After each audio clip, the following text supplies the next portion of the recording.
लाग्ला शान्ति तिमलाई बाबु बुद्धको, श्राप लाग्ला शान्ति तिमलाई जन्मभूमिको।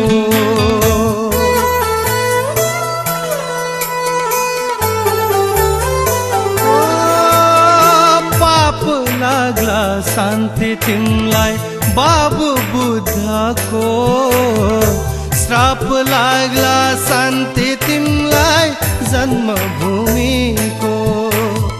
फर्किआओ शान्ति तिमी, होइन भने बात लाग्ला आउने पिढीको। फर्किआओ शान्ति तिमी, लाली गुराँस भन्छन्। फर्किआओ